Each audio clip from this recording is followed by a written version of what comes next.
Joining me now is the head coach of the Detroit Lions in advance of a huge Thursday night kickoff in Kansas City, Dan Campbell. How are you, Coach? I'm doing well, Rich. Thanks for having me on. What's going through your head right now? What's going on? Honestly, just, like any other week, trying to make sure that everything is set up the way it should be set up, that the practices the way that we want them, the game plan looks right. I think it's no different than any other week. Like, how do we play this game? Offense, defense, special teams. So really just like any other week, honestly, it's just the first one.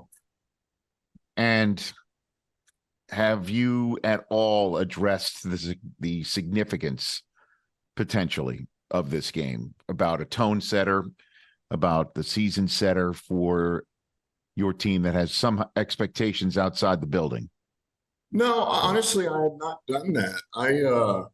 I very much treated this as, this is the first one. And that's why it's the most important game of the season right now, because this is the first one out of the gate. Look, they all know that we're playing the champs. And so that in itself brings something unique to it. But as far as, man, the way we talk, the way we prepare, nothing's going to be different. I mean, we understand, we have to put together a good game plan here. We got to play the game a certain way. We got to play clean. We got to take care of the football. We got to find a way to get takeaways. And that's honestly the message to the team. Have you,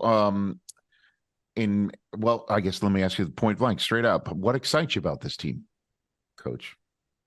Man, there's a number of things that excites me. I think, I feel like every year we've added a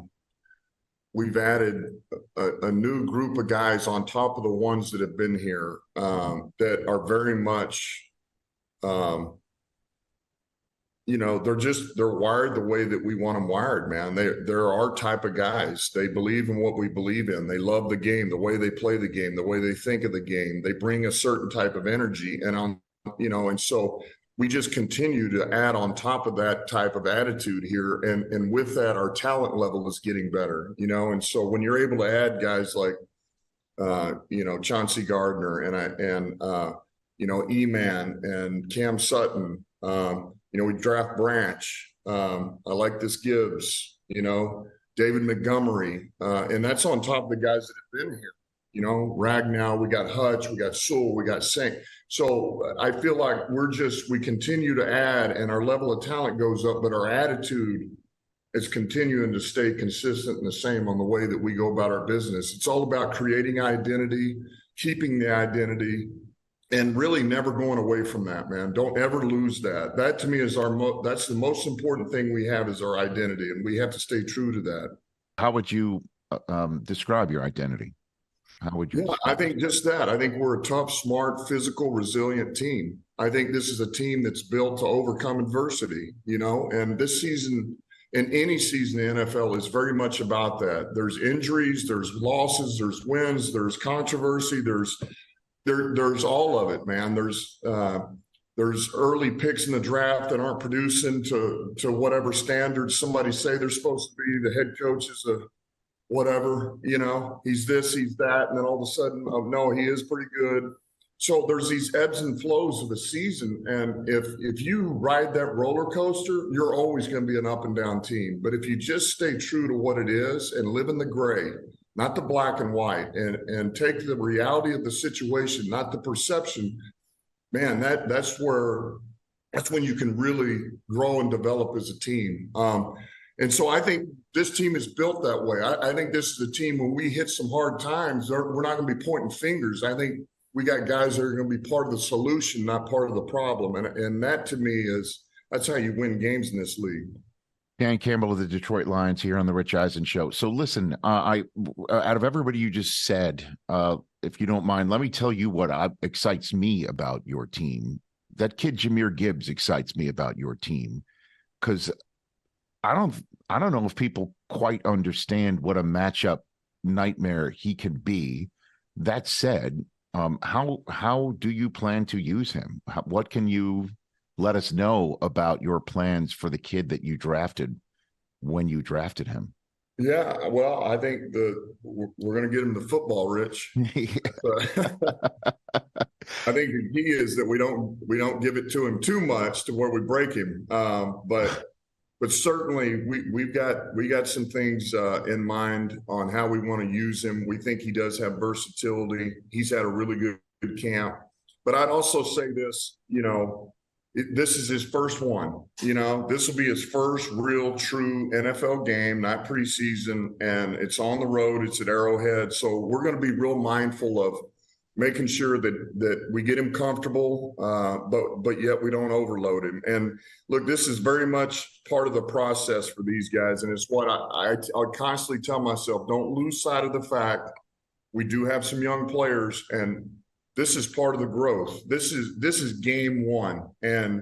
And really for them, the objective for these young guys, these rookies is, man, you need to be a lot better by game 17 than you are game one. And there's going to be growth and development that's going to take place. And this is step one of it, is Kansas City.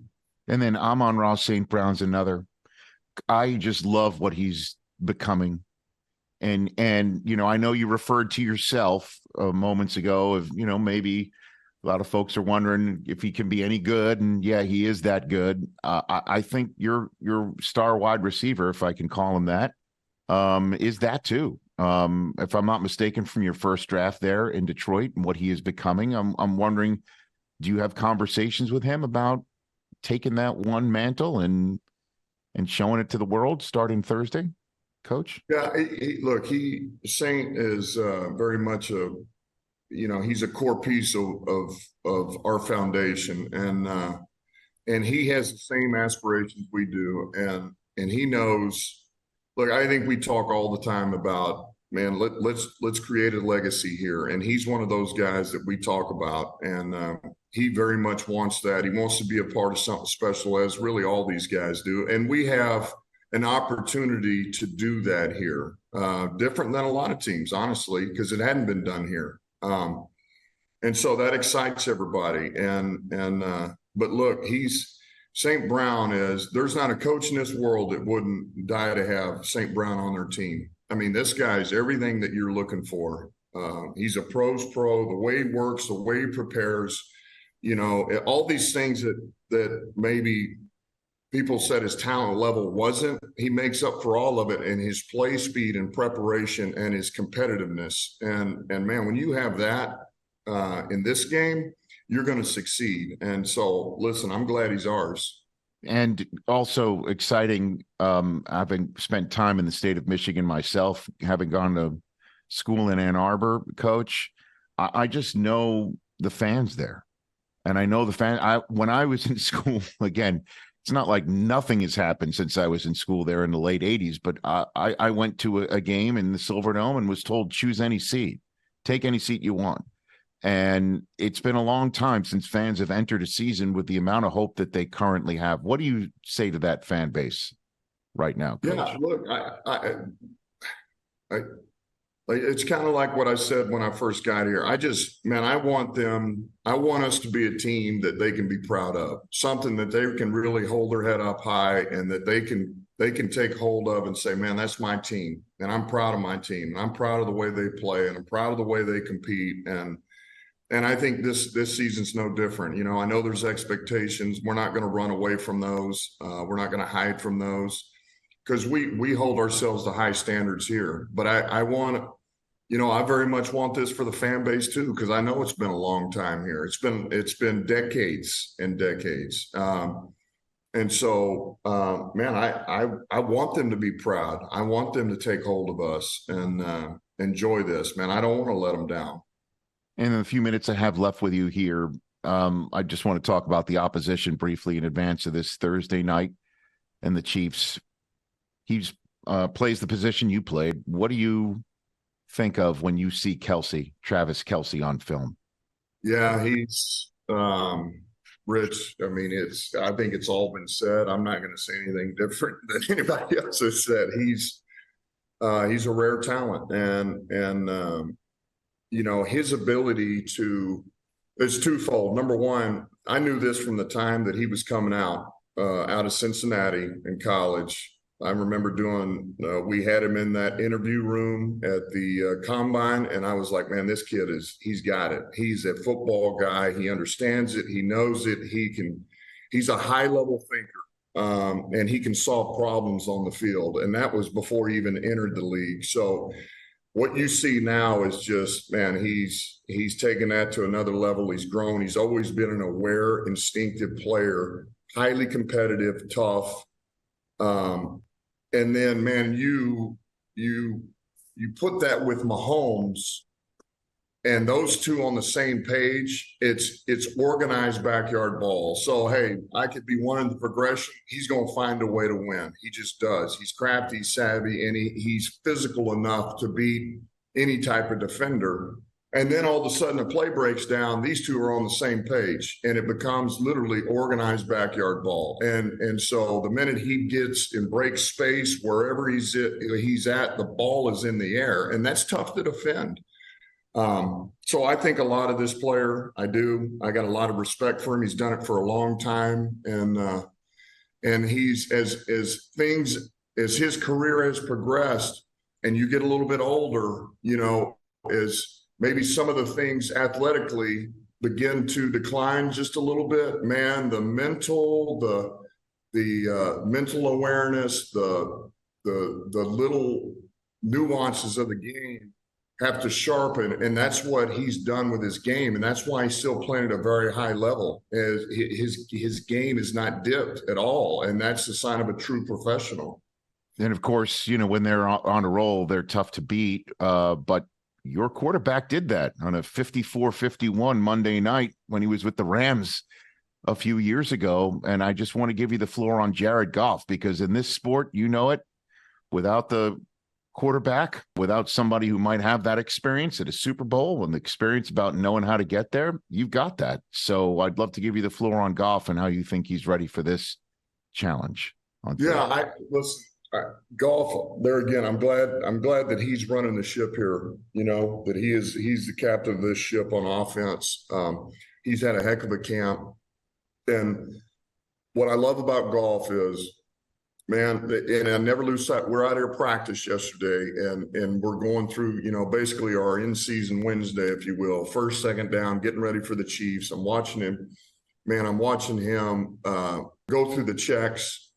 He's on it. He understands what the look is. I know what I need to get to. And then watching him throw the football, I mean, it was good. It was just good to see. And it's a reminder of this guy will sit in the pocket.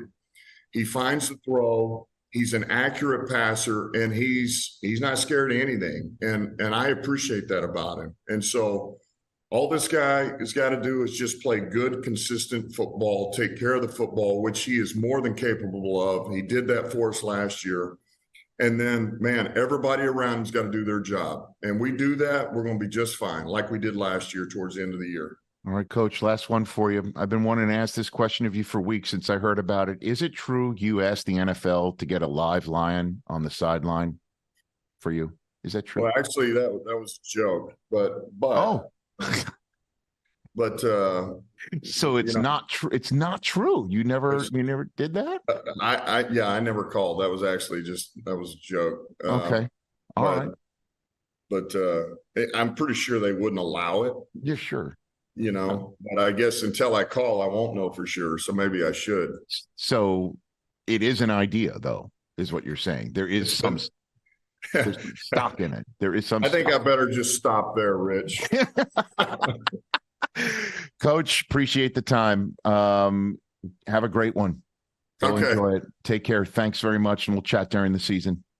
Sounds good. Thank you, Rich. You bet. That's Dan Campbell. Thank you, head coach of the Detroit Lions, before the big, huge Thursday night opener in Kansas City. Catch the Rich Eisen Show every single day on the Roku channel, 12 to 3 Eastern, for free.